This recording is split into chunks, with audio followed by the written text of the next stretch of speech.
जब से मैंने भाजपा की प्राथमिक सदस्यता प्राप्त की है, समाज के तमाम वर्गों में मुझे जो भरपूर प्रेम मिल रहा है उसको मैं बहुत अभिभूत हूँ।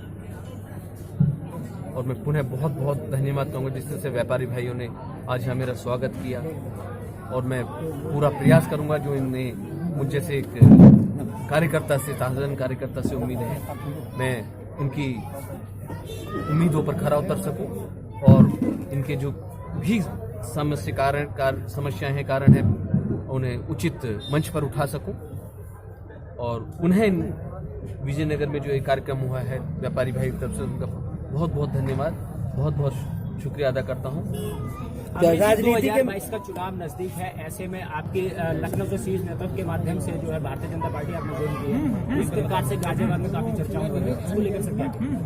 देखिए, जब चुनाव होते हैं और चर्चा ना हो तो चुनाव का कोई महत्व नहीं। मैंने पहले दिन से स्पष्ट शब्दों में कहा है कि मैंने एक बहुत साधारण कार्यकर्ता की तरह भारतीय जनता पार्टी की प्राथमिक सदस्यता ली है। नेतृत्व जिस भूमिका में बूथ से लेकर कहीं भी उसको जिस योग्य में लगूंगा, जिस कार्य को मेरे योग्य होगा, जिस कार्य के लिए मुझे योग्य समझेगा, मैं उसे शीश स्वीकार करूंगी। हमेशा शहर सीट हॉट सीट मानी जाती थी भाजपा को लेकर, मगर जब से आप जो है ज्वाइनिंग की है भाजपा में, आपने मुरादनगर सीट जो चर्चा का विषय बन गई है, उस पर क्या कहेंगे? प्रदेश की तमाम 403 सीटें इस समय वोट की श्रेणी में है, क्योंकि भारतीय जनता पार्टी का लक्ष्य है 350 प्लस।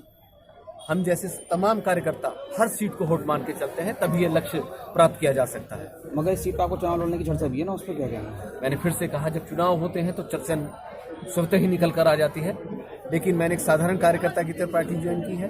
मैं एक साधारण कार्यकर्ता की तरह जन जन में नीचे जगह कार्य, जो पार्टी के और सरकार के कार्यक्रम में उन्हें पहुंचाने का कार्य कर रहा हूँ। और चुनाव जैसी किसी भी स्थिति और बातचीत को लेकर मैंने पार्टी ज्वाइन नहीं की है। बहुत ही एक बूथ के कार्यकर्ता की तरह पार्टी ज्वाइन की। पार्टी का शीर्ष नेतृत्व और पार्लियामेंट्री बोर्ड जिस किसी को भी कमल का फूल देकर जिस क्षेत्र में भी भेजेगा, हम जैसे कार्यकर्ता उसके लिए जुटने का काम करेंगे। अगर आपको मौका मिलता है तो शहर की सीट से इच्छुक रहोगे या मुरादनगर की? देखिए कदम भाई, मैंने पहले भी कहा, फिर से कहा, मौका इस पार्टी ने दिया नहीं। पार्लियामेंट्री बोर्ड जो है बहुत ही लोकतांत्रिक तरीके से व्यक्तियों का चुनाव करता है और वो हमेशा योग्य व्यक्तियों का चुनाव करता है। मैं या कोई और जिस भी कार्यकर्ता को चुनेगा वो स्वतः योग्य। अमरीश जी, किसानों को किस तरह समझाएंगे? प्रधानमंत्री जी ने भी कहा कि कानून बहुत अच्छा था, कृषि कानून, पर हम किसानों को समझा नहीं पाए, हम किसानों को समझा नहीं पाए। भारत के लोकतांत्रिक इतिहास में ऐसा बिरला उदाहरण देखने को नहीं मिलता।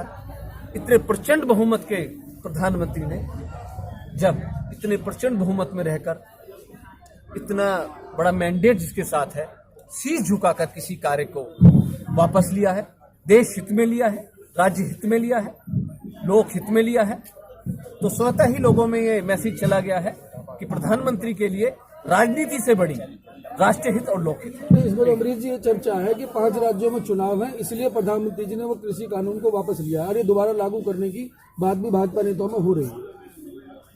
जब से माननीय प्रधानमंत्री जी ने घोषणा की है, विपक्ष लगातार इस दुष्प्रचार में लगा है, क्योंकि इसका जो असर, जो छोटी मोटी नाराजगी भी रही थी, वो जब प्रधानमंत्री के व्यक्तित्व और संसद में कानून वापस लेने के बाद जो खत्म हो गई है, उसके बाद विपक्ष लगातार दुष्प्रचार कर रहा है कि कानून वापस लेंगे। ऐसी कोई स्थिति नहीं है। प्रधानमंत्री ने बड़े दिल के साथ निर्णय लिया है और ये कोई कानून वापसी का कोई सवाल प्रधानमंत्री ने किसी मंच पर नहीं कहा, किसी शीर्ष नेतृत्व ने नहीं कहा। ये विपक्ष जो है लगातार दुष्प्रचार कर रहा है।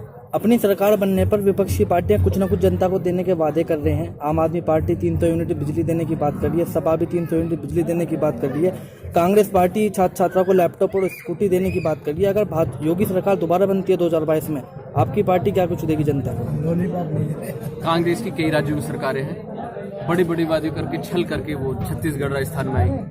अभी तक वहां सरकार चलते समय उनके वादे पूर्ण नहीं हुए। सपा का अपने कार्यकाल का जिक्र किया, पिछले कार्यकाल में जनता ने किस तरह से भय के वातावरण में एक एक दिन काटा है वो सबके सामने है। और इस समय चुनाव के समय ये रेवड़ी बांटने की जो स्वप्न देख रहे हैं कि हम ये करेंगे, ये राजनीतिक वोटी के अलावा कुछ नहीं है, जिसका जनता बहुत अच्छे से जानती है कि एक पैसा देके 10 पैसे लूटने का काम ये हमेशा करते आए हैं। योगी सरकार ने जो विकास कार्य किए हैं, जो महिलाओं की सुरक्षा के लिए कार्य किए हैं, उससे तंग आकर ये नए नए फॉर्मूले और नई नई घोषणाएं कर रहे हैं। योगी सरकार को गिराने के लिए पार्टियां गठबंधन करती हैं।